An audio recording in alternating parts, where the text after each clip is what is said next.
Okay, so good day everyone.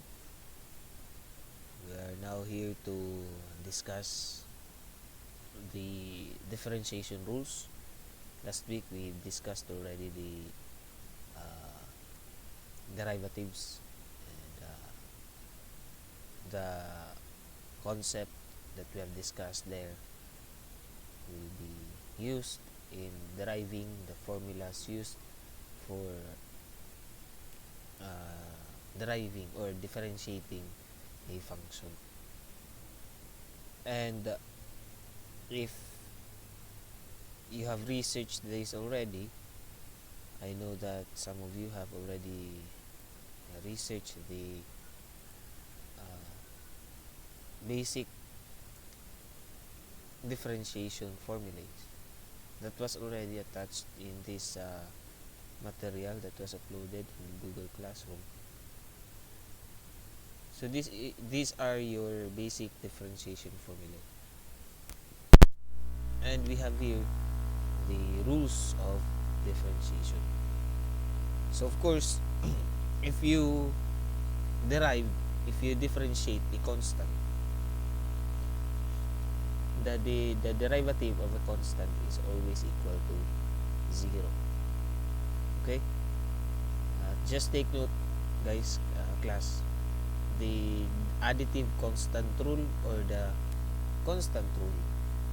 The derivative of a constant is always equal to 0. So, if I have to put that into writing, the derivative of a constant with respect to the independent variable, let's say x, that is equal to 0. What about the other rules? We have also the aside from the constant rule, if you have a constant on a function, let us say here, if you want to derive a function, let us say your function is c f of x, and if you want to derive this one, you want to derive with respect to x, and then that would be equal to, you just have to take the constant out of the derivative side. So bali po ito lalabas, ito na lang yung i-derive. So bali ang magiging labas niyan is c, derivative of a constant,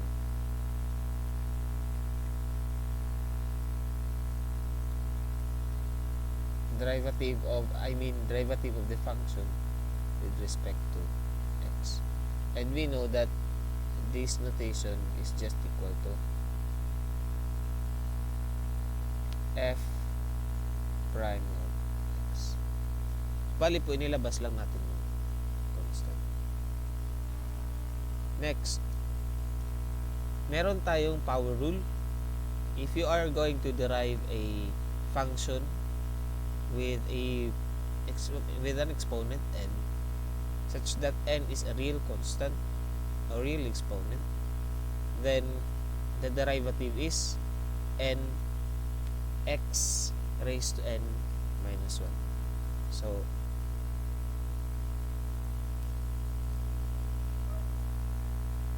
sa power rule, the derivative there is that if you want to derive x raised to n, the derivative there is what? N, baba mo lang si n, baba mo tsaka ikopyahin mo to si x. So x, tapos yung exponent ni x ngayon sa derivative niya is n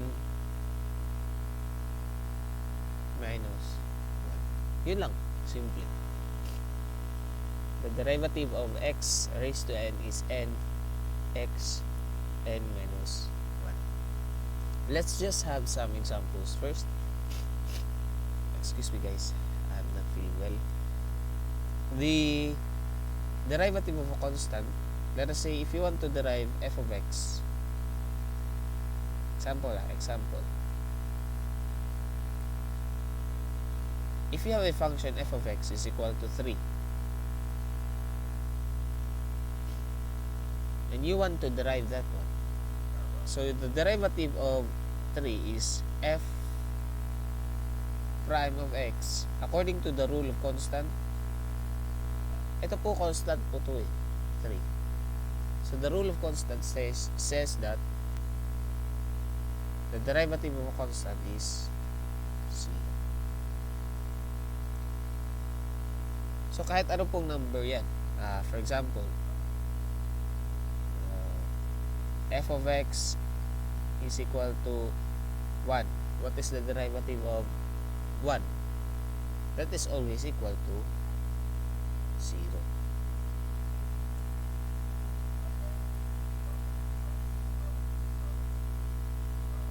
What about the other derivatives? Okay, let us try to consider natin yung may constant. Okay, try natin to power rule yung example natin last week. F of x is equal to x squared. Okay, so if you want to derive that one, that would be f of x, f prime of x is equal to, ano nga yung power rule? Power rule here is n. Ano yung n natin? N is 2. Kopyahin sa x at saka yung exponent na x magiging 2 minus 1. So therefore that is equal to 2. That is equal to 2x.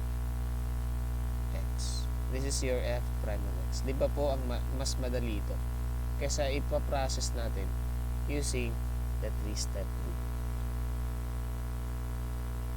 What about the other examples? The other example we have had last week. Ano nga yung example natin last week na ginamit natin?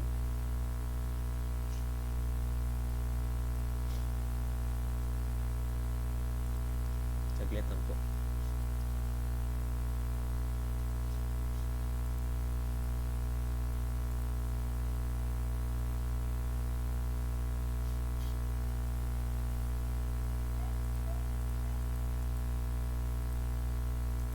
Okay, let us try to have this example. Yung sa last week pa rin po.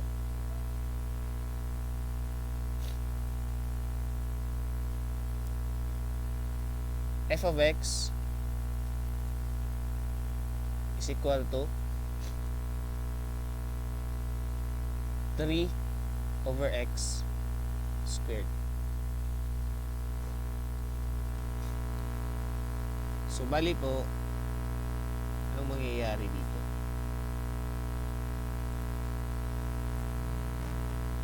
Of course, if you want to take the derivative of this one, let's say the f prime of x, according to this rule, ito po, yung rule na gagamitin natin dito is ito.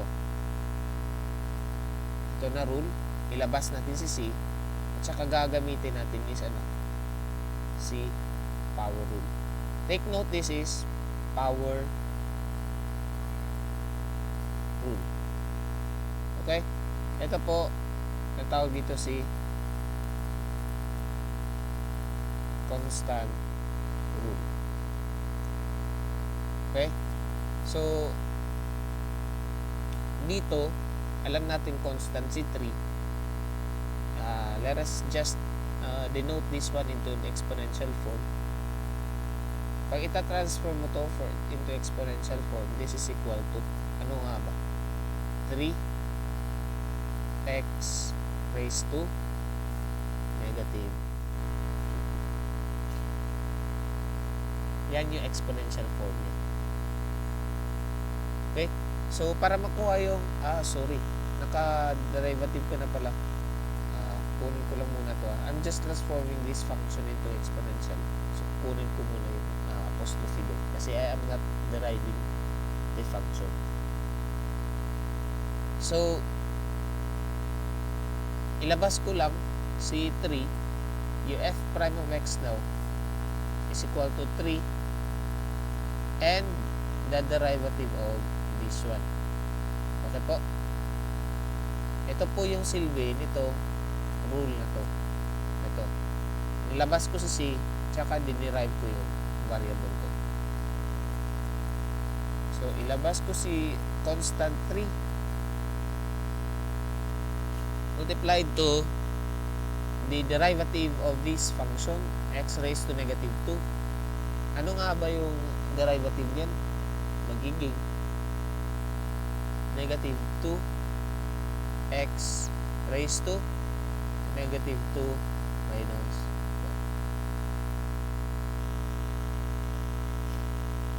1. So this is equal now to negative 6 x raised to negative 3.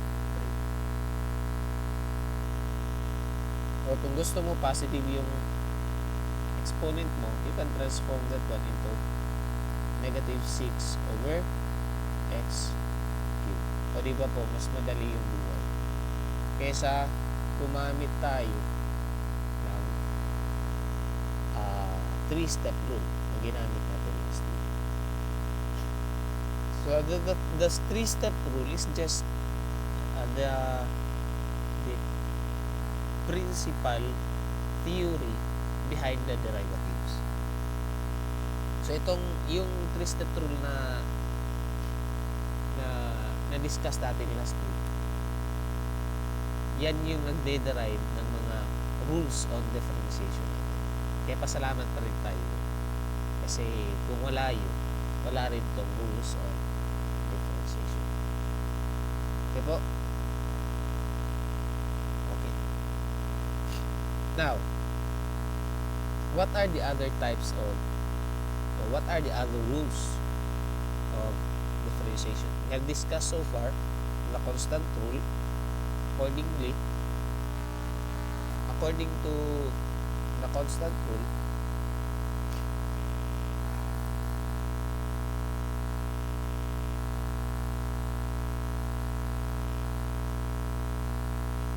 yan.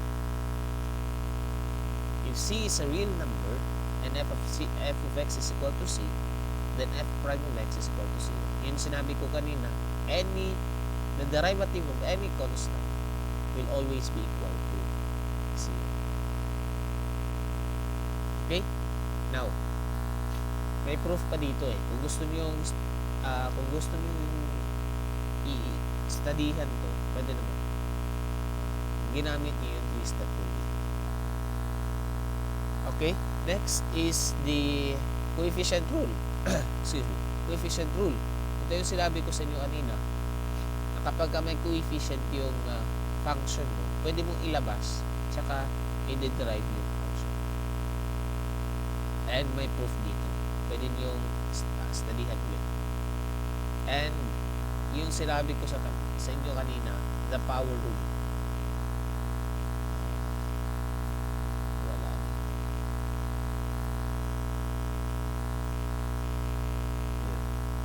The power rule. Ayan. If y is equal to x raised to c, where c is any real number, yung ginamit natin kanina exponent is n. And then y prime is equal to c x raised to c. Now we will discuss some other rules. No? The first one is the rule of sum, or according to the Roberto's notes, the addition rule. Bali po, kapag meron kayong dalawang function, you can separately differentiate those two functions. For example, ito po, if you have y is equal to f of x plus g of x, then the derivative of that function y prime is equal to the derivative of the respective functions f of x and g of x. For example po,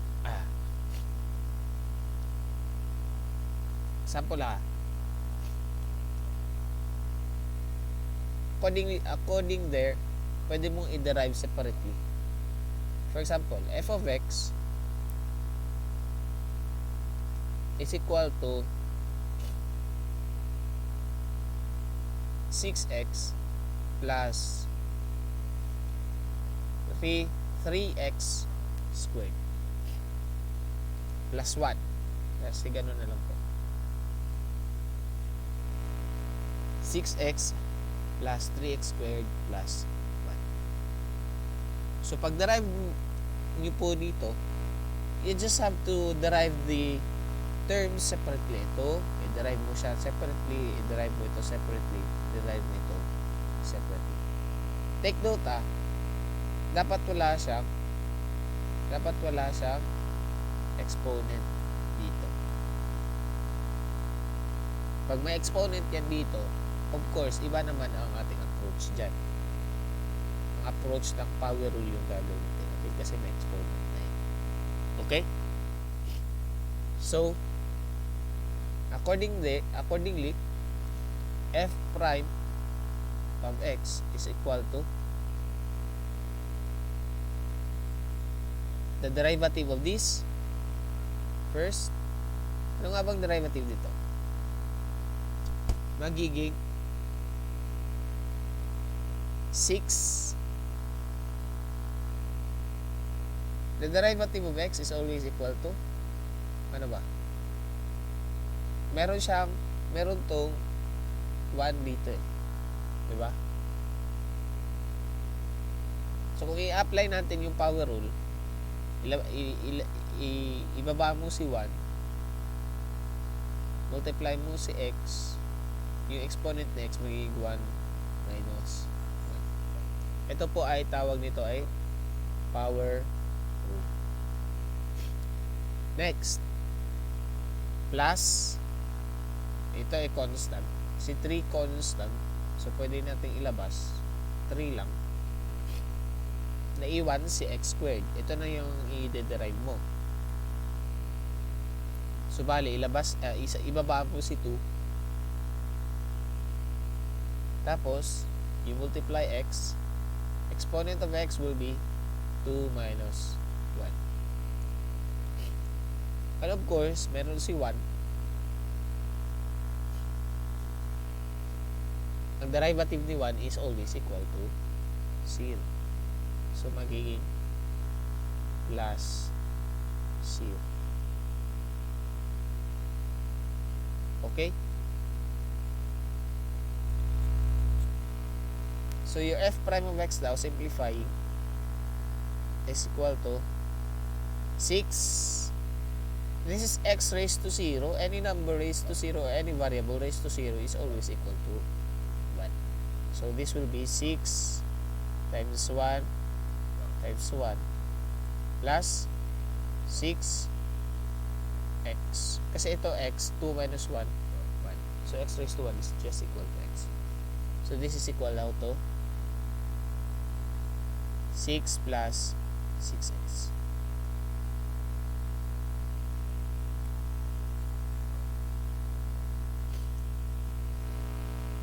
Ewan ko lang kung gagamitin nyo yung 3-step rule dito.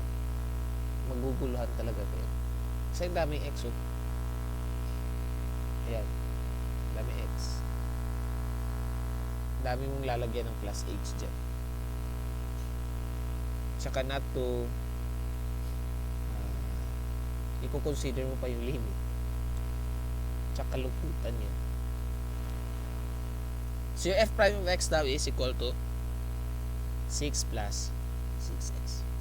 Ito po yung sinasabi natin na addition. We have also the subtraction rule.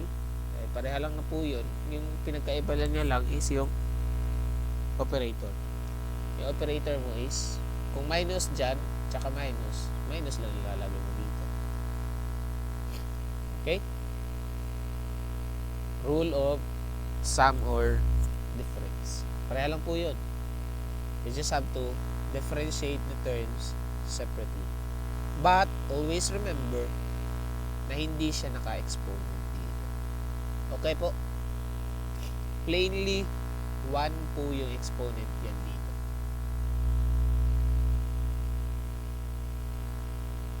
Okay? Okay. Now, another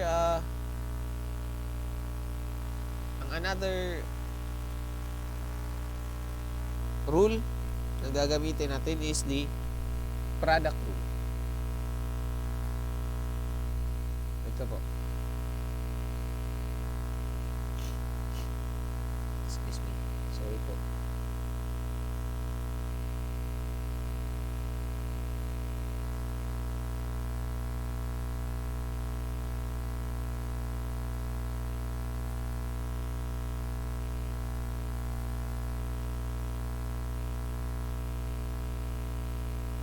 Ayan.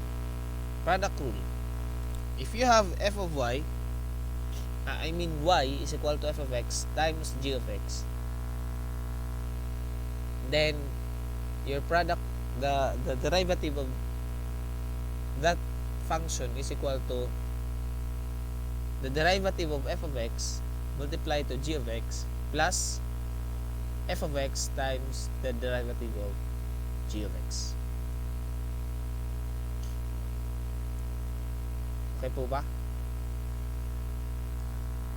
Derivative of two separate homogeneous functions, f of x and g of x, is just equal to y prime equals f prime of x, or the derivative of f of x times the g of x plus f of x times the derivative of g of x.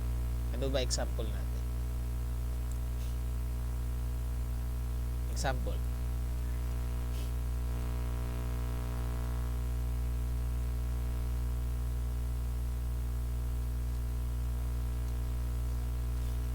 Example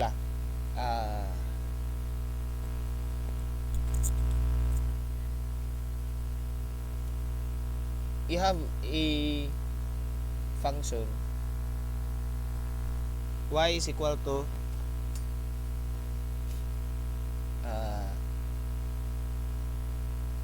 ano ba yung example natin?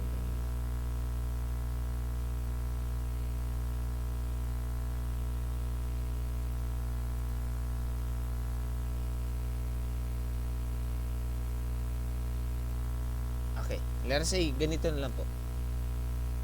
Just for the sake of presenting the concept, ano po, nung product po. Let's say hindi pa kasi natin natatackle yung exponential rule at saka yung trigonometric rule. Kaya hindi ko mapakita yung mga homogeneous examples. Let's say one constant lang muna. Let's say y is equal to 3 x squared. 3 over x squared. Ito na lang. 3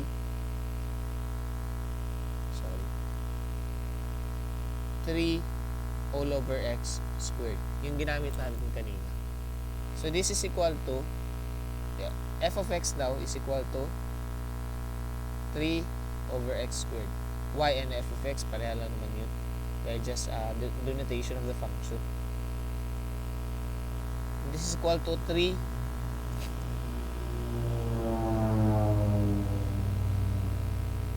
okay, sorry for the intermission. May nag-aerial spray. 3 over 3 x raised to negative 2. Diba po? Tama po ba yan? 3 x raised to negative 2. Now, i-denote ko to na my first function, which is a constant. I-denote ko rin to na second function ko, x raised to negative 2. According to the rule of product,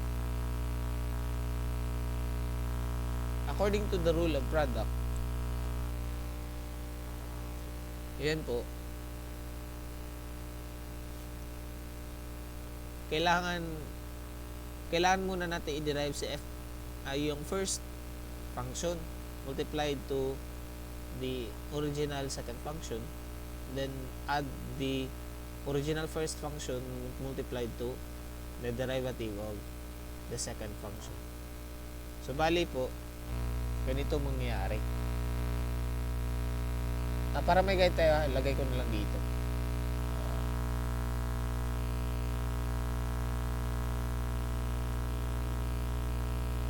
If you have y is equal to f of x multiplied to g of x, this is equal to, your y prime is equal to f prime of x g of x plus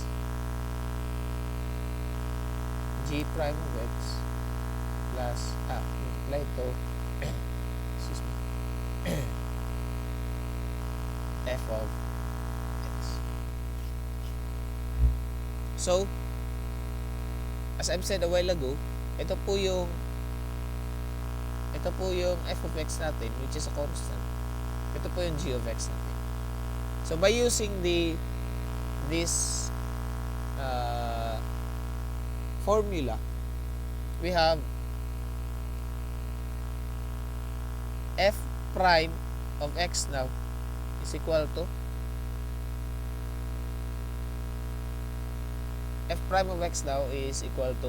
the first one, derivative nito,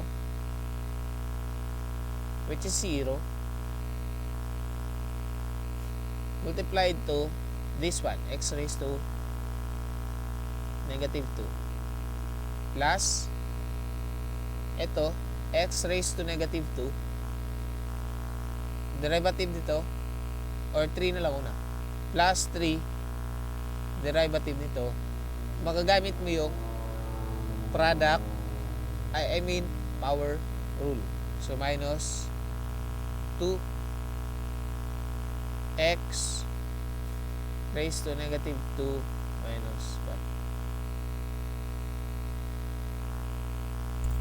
1. And this is equal to f prime of x now is equal to, ito magiging 0. Okay? 0 yan. Ito naman magiging negative 6x raised to negative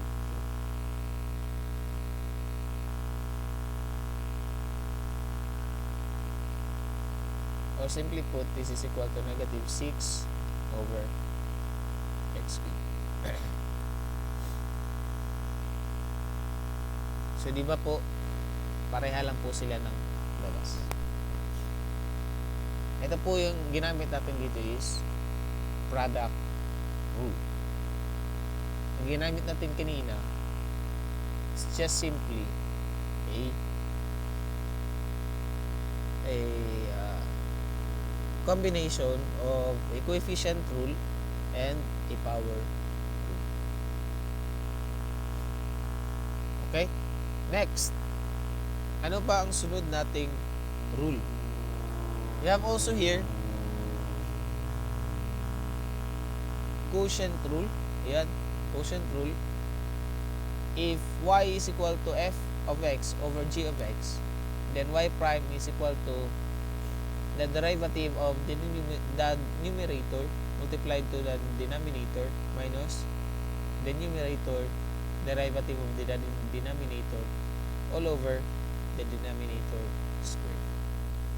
Or my mathematics professor in MSU way back 2009, ang sabi niya sa amin, pag mag-derive kayo using the quotient rule, you should always use the low the high, high the low over low squared. I repeat, low the high, ito si low, so g, derivative of high minus high, derivative of low all over low squared. repeat, low d high minus high d low all over low squared.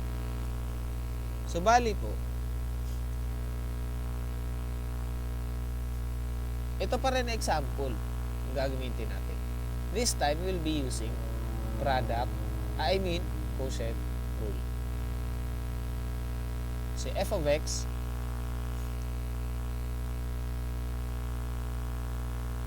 is equal to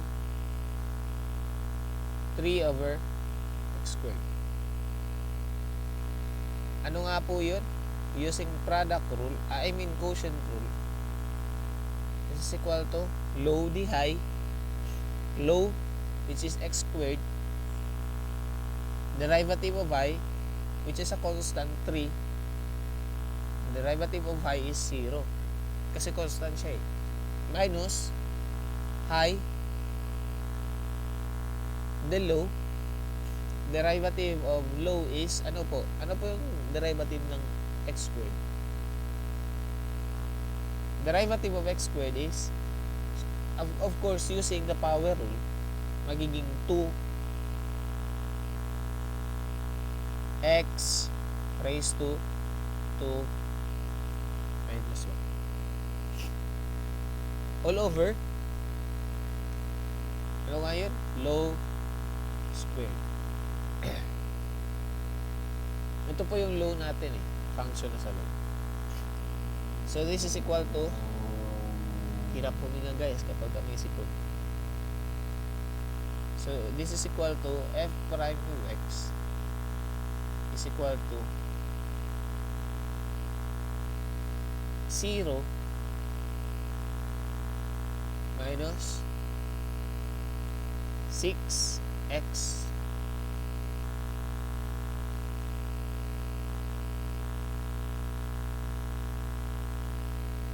all over x to the fourth. And this is equal to negative 6x over x to the fourth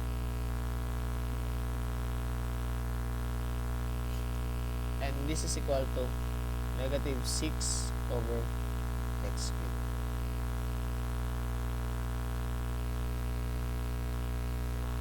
Ayan. So, pareha lang po yung labas.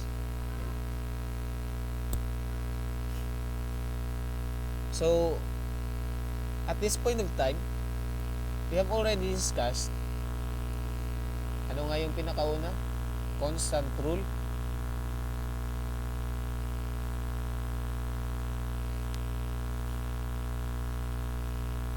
Pangalawa, we have the coefficient rule.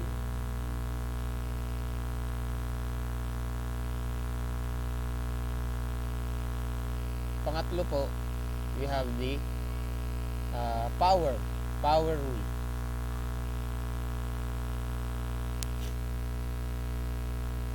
And meron tayong rule of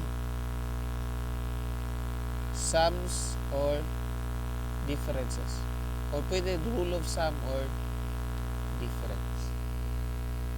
Ang panglima, we have the product rule.